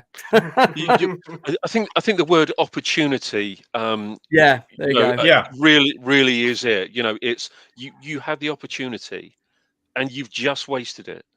You've just wasted $250 million, the opportunity of a lifetime to come up with something that was, you know, historically accurate, factual, with fantastic stories, and you've just wasted an audience's time. Yeah, not for nothing. I just checked the D-Day scene. It's at the 20-minute mark. It lasts from 20 minutes and 30 seconds to 20 minutes and 50 seconds. It's a 20-second scene of D-Day in a 50-minute episode. Yeah. Come on, man. It's sort of unforgivable. I mean, you guys, a couple of different people have mentioned TikTok, as you know, a byword, a shorthand for just people, an audience that they assume have got no attention span whatsoever. And again, it's kind of insulting, because most people, there are some people in the younger generation that may well genuinely suffer from that, but most people, especially if you're a history fan, or if you're into history themed drama, don't need to worry about that. They'll happily sit through Das Boot, happily sit through Lawrence of Arabia for hour after hour, extremely slow stuff. You don't need to worry about it. You don't have to keep us, like a TikTok thing. We're there. We're happy to have something slow. Yeah, I mentioned people who are enthusiastic about World War II movies and dramas, all that stuff. They're gonna lap this stuff up if you give them what you're talking about there. The slow burn, the historical detail, the real technical accuracy, all of that good stuff. Give them that, they will love it. But you can't necessarily expect to appeal to everyone, and that's maybe what they're trying to do by lumping in a little bit of everything with a show like this. But even like, I recently, think maybe it's the popular audience that they're looking to appeal to, rather than people like the us. one that doesn't exist. I think is the one they think exists in their head. Yeah, because not for nothing. Look right now. I mean, Drink reviewed it. I did. Bo seen it. Dune 2 is 2 hours and 50 minutes long. How much action's in that film? Maybe 15, 20 minutes. Not a lot. Dune 2 does not have a lot of action, but it's #1 at the box office. It's getting more positive praise than not, and it's doing pretty damn good. And Drinker said before on Open Bar, it's probably going to surpass Part 1 in terms of box office. It could be the biggest film of 2024. You may have 25 minutes of action in a 3-hour film. People do like world building if you give it to them right. Yeah, I'm guessing it's not heavily edited either, because it's like it takes its time with the angles. It lets the actors act in the scene and let the emotions play out. I'm guessing that's what happens in the movie. Am I right? Yeah, it does. In June 2. Yeah, absolutely. I mentioned somewhere before as an example. There's an old film from the mid-60s called The Spy That Came In From the Cold. Yeah, and that for me is a superb example of where there's hardly any action, not a fantastic amount of dialogue, but the acting's great, the story's great, and the way it's done, just the way it's told, the directing, all that sort of thing, it keeps you on the edge of your seat, and it's very, very slow, very slow, but it's great. It keeps you hooked. You're sort of forced to pay attention to every little nuance, every little thing that's going on. It's just very, very well done. It's the opposite of this TikTok thing that you have to keep cutting to something new, otherwise you're going to lose the audience. I just think it's completely wrong-headed way to make TV and movies. Yeah, I agree. And plus, we had this real good story thread as well about the missions being upped and the soldiers are really starting to get burnt out and fed up with it. I mean, why aren't we going there? And that's not picked up on at all in this episode. I know Drinker's got to depart shortly. So I just wanted to pick your brain on this, mate, before you go. Yes. My take on this, right, and I might be completely off base, but so I'm in my 50s now, so I'm a 70s kid that saw stuff like Battle of the Bulge on TV and The Longest Day, and then got some of the good stuff later. People of my generation, a lot of them now have teenage kids. those that have got good fathers like BluCollarLoser are getting introduced to all kinds of good movies. But people of around my age, and then Drinker, you're kind of the decade before me. So after you. Really? That's I'm not in my 60s. That's why the beard's going grey. Yeah. Sorry, yeah. That's what I meant. You know what I meant. You're 10 years down the road, as in younger. Yeah. But people of your generation also appreciate good movies, good storytelling, that kind of stuff. Yes. So my generation are mostly still alive. Your generation are mostly still alive. Most of my generation have now got kids who they may well be sharing their hobbies and interests with.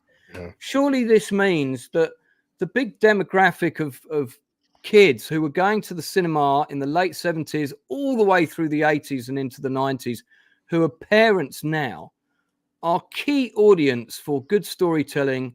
Good stories, long historical stuff as well, because a lot of our generation are interested in history. We read those books and all the rest of it. Your generation has got a pretty similar interest, I would say, and then we go back a few more and we get into the dreaded eras of millennials and so on. But that's a massive audience base before we even get into the very large fan base of people that are just into World War II stuff and historical stuff. That is a huge number of people that watch television and subscribe. So I'm failing to understand why somebody in a board meeting at Apple isn't making this point and saying we really should look back to the quality of stuff that has been produced in the past, because that audience that loved that stuff are actually still alive and they want quality of the same. I don't understand why that is not happening, and all we seem to be pandering to are the age demographic of 18 to 35. Now, that might have been a good age group to pander to in the 80s because we didn't have streaming then and video shops were just coming in to a thing. But the people that watch shows and movies now, it's all shifted. And I don't think they grasp that. And I'm at a loss. What's your take on that? It might be an element of streaming services tend to skew towards a younger audience. So maybe that factors into their thinking. He's right. It could also be that they're looking for a long-term investment in winning over like a younger customer base that are going to stick with them. You know, like we get these people now and they're going to still be with us. Whereas like perhaps the older generation will move out of that key demo. And once you get past the sort of the 18 to 49 range, you're no longer in the key demo of people who spend a lot of money on stuff. Like people spending tends to decline once they get into their 50s. And again, when you're talking about a service like Apple, for example, or Amazon Prime, they don't just do entertainment, they do everything. They sell stuff. That's how they make their money. And so they want the younger demographic who have got disposable income that's going to buy lots of their stuff. And maybe the older demographics don't really count towards that, so they're less interested in them. I don't know. That's just me supposing here. I also think that some of these streaming companies like Apple are also producing very disposable content, stuff that's not going to be particularly memorable, exactly the same as Disney's disposable output as well. You know, we look at the movies that we love and that we value and that we hold dear to ourselves, right? And the TV shows that we hold dear. You know, these are things that we have stuck with for decades. Just an example, The Thing. This generation are not going to have their version of The Thing that they're going to retain and they're going to hold so precious to them that it's going to be a movie that they're going to watch over and over again. They will not have movies or TV shows that are going to require repeat viewing for them, because everything is so disposable. I mean, music is disposable. God, now I'm sounding like an old man. But music is disposable. Right. It is, though. You're right. Movies are disposable. TV is disposable. It's very, you watch this for now, but next week something new's going to come along, so you can watch that as well. And yeah, they're not going to. They won't have anything that is that is precious to them, like Lawrence of Arabia or like Alien or whatever Yeah. movies we love. Yeah, I think also the loss of a shared experience in Yeah. decades gone by, within reason, broadly speaking, everyone will have watched It's a Wonderful Life. Everyone will have seen Gone with the Wind. Everyone saw Jurassic Park. We don't live in that world anymore, right? And it was the same with TV. There'd just be a few channels. Everyone would have watched The Thing that was on BBC One that evening, and everyone talks about it the next day. We just don't live in that world anymore, and it really is a shame, I think. That's the scary part. Is like people hate to say it, the six of us, nobody's really old here, but the thing is, we are not 2024. None of us are the target audience. It's simple as that. My teenager's target audience, but like Lance knows this. My son recently watched Cocoon with me. Cocoon's fantastic, but how many films, like Gary would say, in my son's generation are we going to be watching 10, 20, 30 years down the road? And even with Drinker's recently playing with me Final Fantasy VII Rebirth, but that's a remake from a game from the 90s. Like, how many games in the past 5 years is my kid gonna be playing with my grandson? Probably not a lot. But my son's even like playing now retro games on Nintendo Switch, because even my kid's like, Dad, the past 5 years, gaming, comics, TV, this stuff sucks. Yep. But It's remember, good that he knows that at least. Remember, Drinker, you're not allowed to review games. You're only a film critic. Listen to the internet now. No, there's a new channel called The Critical Gamer, which he put so much. Yeah, I know. I thought that was great. It's just keeping it simple, I know you've got a dash. You look like you're about to leap to the bathroom. So I really appreciate you coming on. Oh, yeah. Do join us for the last one, mate. You've got to be here for the last episode next week. I'm going to be so drunk on that last one. I'm probably going to need it. We've got to round it. We've got to round it out. Before you go, because Inside Man, you did mention The Thing. Funny you should say that. We've got a new trailer for that.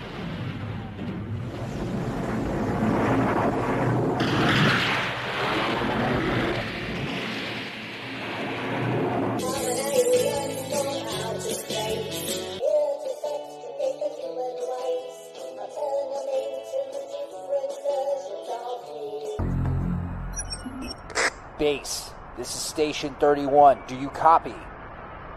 This is Station 31, Base. Are you there? We found something. Something in the ice. The generator's down. We're running low on supplies, and we're out of chocolate. We're gonna run out of chocolate. Not now, Janine. Yeah, we got a review of that. A review of that musical coming up on the 24th of March, featuring some of those Muppets are going to be on that stream with us. So you won't want to miss that, mate, will you? Of course. Indeed, yeah.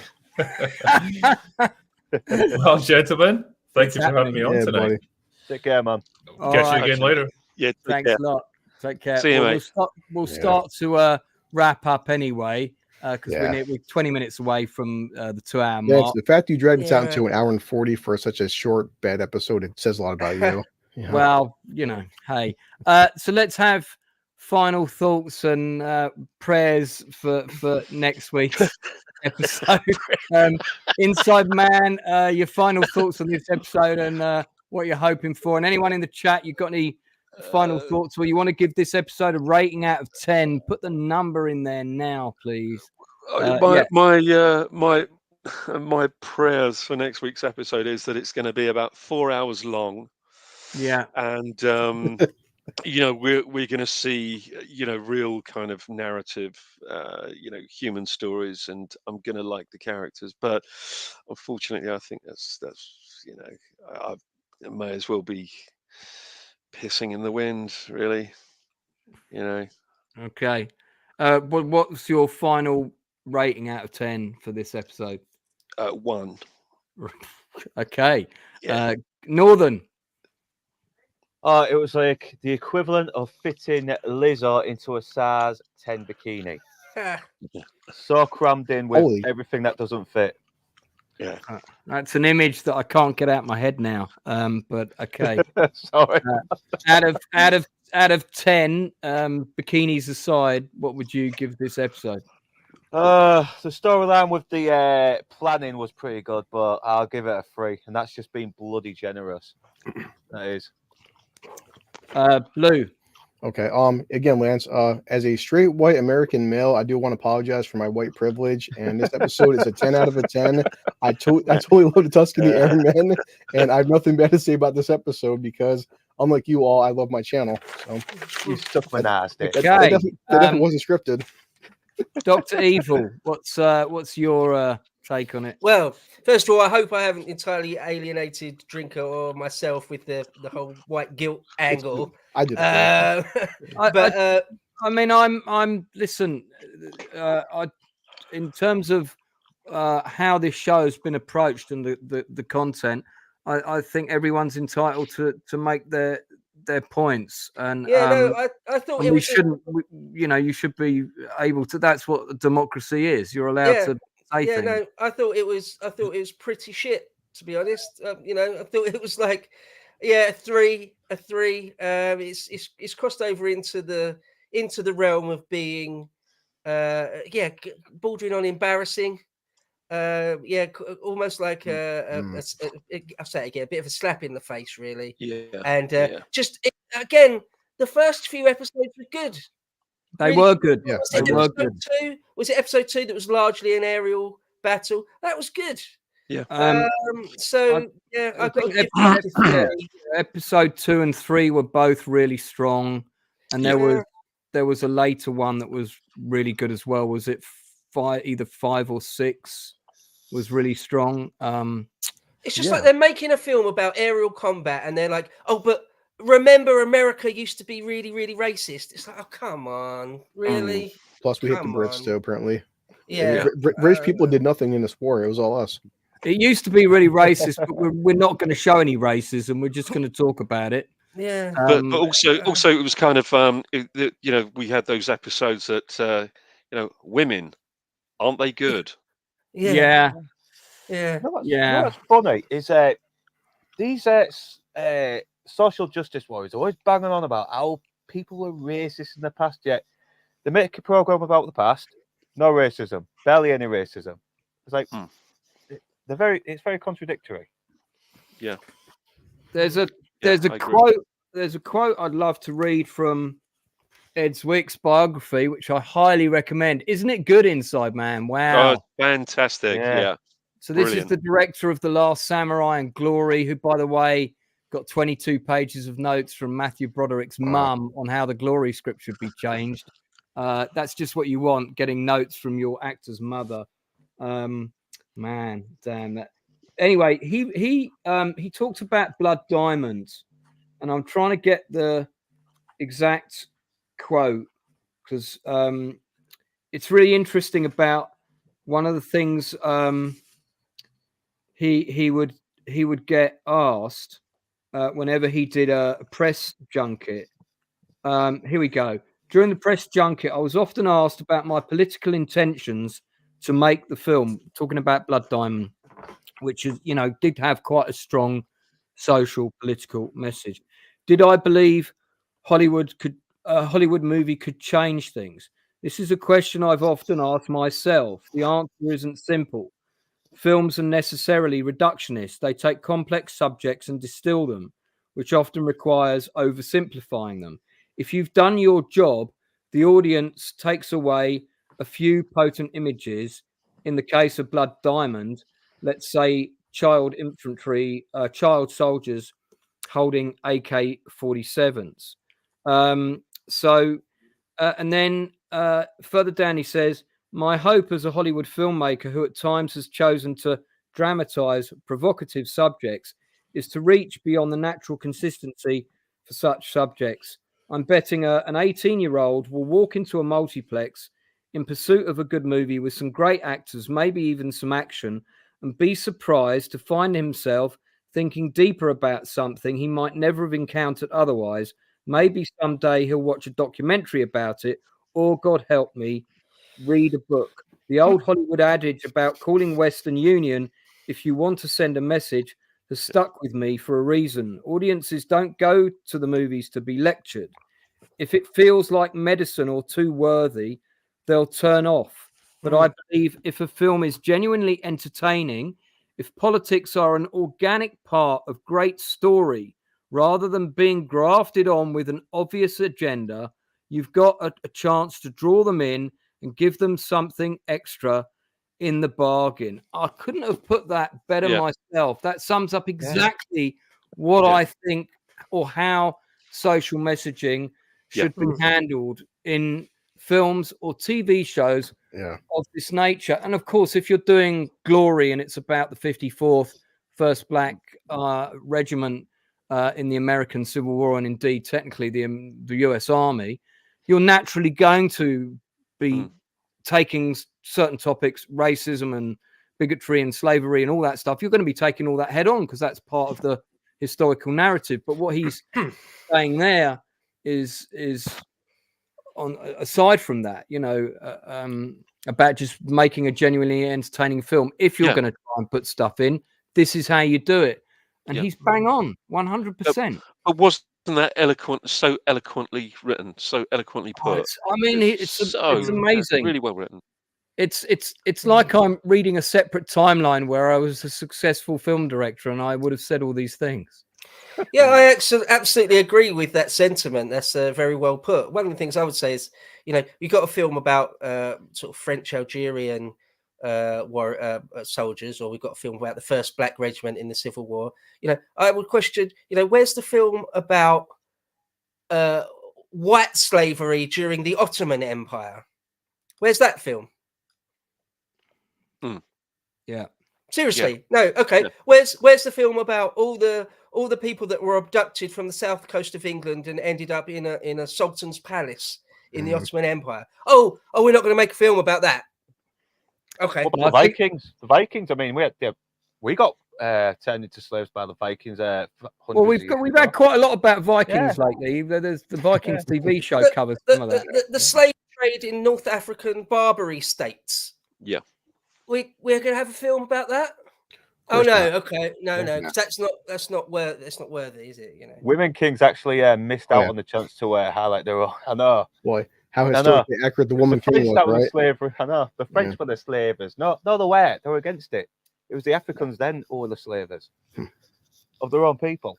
Well, Lance, so next week's episode, it's ranked as, according to Apple, 1 hour and 17 minutes. I'm sure with the promos, it's probably like an actual 45-minute episode, but it's well.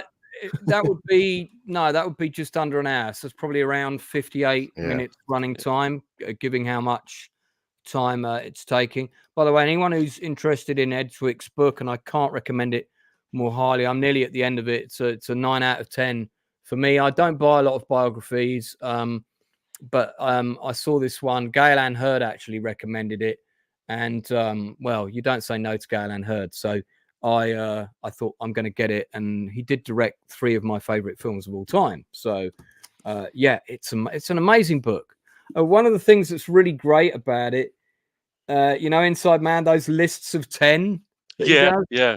So his postscripts. Yeah. At the end of each chapter, there's a list of 10 points, and it might be 10 things to remember about writers or 10 things to remember about actors, and you can tell they're all taken from things he's personally experienced, and it's just a really, really enlightening read. And I totally forgot that Ed Zwick made the amazing film Special Bulletin, which we are going to be doing a Chew the Fat on, and that's his first movie, and you can see the whole film on YouTube. Have you ever seen that, History Bro? Have you ever seen Special Bulletin? I've not, I'm afraid. No. It's it's the inspiration for it was the Orson Welles War of the Worlds radio broadcast that many people actually thought was real, and a Martian invasion was occurring. And this was made in 1983, and the whole movie is basically, it kind of feels like it's made in real time, and it's about these guys covering a dock strike in Charleston, North Carolina, and they happen to witness a gunfight that takes place. This is part of the footage. The whole film's on YouTube, and as a result of this, witnessing this gunfight where this tugboat gets captured. Basically, this reporter ends up being kidnapped. He's on the boat, and the demand from the terrorists on the boat is a live feed. And then the whole film is basically them broadcasting the entire thing in real time while they're captured, and they're demanding nuclear warhead detonators. It's a really good movie. It's really well done. It sounds and looks really good right up my alley, actually. I'll yeah, check it out. I think you'd really like it, and we're going to do like a special discussion on it, predominantly with people that haven't seen it before. So it'd be great to have you on that. And it was made in the 80s at the height of the Cold War, 1983. For anyone in the chat who's going to be interested, I'm dropping the link in. Have you now. ever seen the film Threads? Yeah. Oh my God. Yes. What a movie. That is a movie. Low That is a budget, movie. but yeah. Yeah. Well, that came out. Remember that I remember because we're of a similar age. That the day after was the first American movie that covered what a nuclear attack might be like, and everybody was talking about how horrific it was. And I watched it, and I was like, "It's all right. It wasn't really anything." And then Threads came out, and it was typical sort of 80s BBC. It was proper gritty, grey, Sheffield post sort of collapse of steelwork industry. Traffic wardens carrying around SLRs and looking for prawn-flavored crisps among the bodies. And it's one of the few films I've ever seen where it evoked a true sense of kind of dread. Yeah. And if you remember the ending, I won't give it away for anyone. But if you remember the ending, it's as depressing as it's possible to get, right? So no, I actually, it's been a couple of years since I've rewatched Threads. I should actually rewatch it now. It's but that one you just mentioned does look really good. It's got a similar vibe. It's sort of not. Yeah, Threads is also on YouTube. It's in little chunks. It follows various characters in the UK as they sort of as nuclear war looms. There's one line in that. There's one line in that lives in my subconscious, where a bomb goes off and someone just in the street just says something like, "Oh my God, they did it." Right. Do you remember that line in it? Yeah. Oh my God, like the Ruskies actually dropped a nuke on us. Like they did it. Like the madmen, they did it. Anyway, that's I'm just about old enough to remember before the wall came down, and the Cold War was still real. It was still actually a possibility that the Russians might nuke you at any given moment. Kind of terrifying in hindsight, to be honest. I mean, really, kind of terrifying in present day, actually. Now, when you think about it, has anyone seen When the Wind Blows? Yeah, I've heard of that one. Damn, I saw bits of it, but yeah, that looks really bleak. Have you not seen that history? Not all. No. Is it old? Yeah, but not as old as you. When what's it called? When the Wind blows. When the Wind blows. It's an animation. Raymond Briggs. Oh, an animation thing. Yeah, by the guy that did the Snowman, Fungus the Bogeyman, and it came out. It came out a couple of years after Threads, and it's got that sort of. It does ring a bell now. You're saying it's of a couple that would be of yours and mine's mum and dad's generation. And they think that a nuclear war is just going to be like. Oh, I have seen that. Sorry, I have seen that. Yeah. And they're thinking it's all going to, it'll all blow over basically. And oh man, I mean, this film is just it's heart wrenching. Yeah. And again, that was you talk about you want to make a film with a social message. Well, give us a story, give us believable characters. Yeah. And this is really just a very simple story about two people who naively think that the perspective of nuclear war will be survivable. And it just follows their story as they're trying to sort of carry on their, this is what he thinks a Russian's going to look like. He's kind of imagining it for his wife. When the Russian arrives, it's going to look like this, carrying this kind of sort of World War I gun, Yeah. But yeah, it's a brilliant film. Very good movie. We've gone off in a Cold War special, which could be good to do at some point. So History Bro, just remind everyone where people can find you and what you got coming up and all that stuff. All right. Well, there's my channel, History Bro. Do check that out. But also work for my day job is a podcast of the Lotus Eaters. They've got 2 channels, YouTube channels. One is the podcast of the Lotus Eaters. The other one is lotuseaters.com, written DOTCOM, lotuseaters.com. And there's all sorts of extra content on there, including the thing I do, which is called Epochs, or Epochs of the Lotus Eaters, where I talk about history. This week it was the second part of Leonardo da Vinci. So that went up today. Next week I'll be doing Michelangelo, and then after that the Medicis, and on. There's again a couple 100 hours worth of content on there. There's Calvin talking to Tommy Robinson. Very naughty on there. Scroll to the very top. Anyway, Leonardo's Genius. Yeah, there you go. That's me. There's all sorts of stuff for philosophy, economics. Dan Tubb there talking about economics. Psychology. I watched your Attila the Hun one the other day, actually. Oh yeah, the Scourge of God. Was excellent. Oh, thank you. And your Tacitus one as well, which really I loved it. Yeah, really enjoyed that one, the Tacitus one. Oh, thank you very much. Was that? I talk about Tacitus quite a lot, actually. Was it the one about Germania? Was it that? Yes, one? it is. Yeah. Right. Yeah. Classic.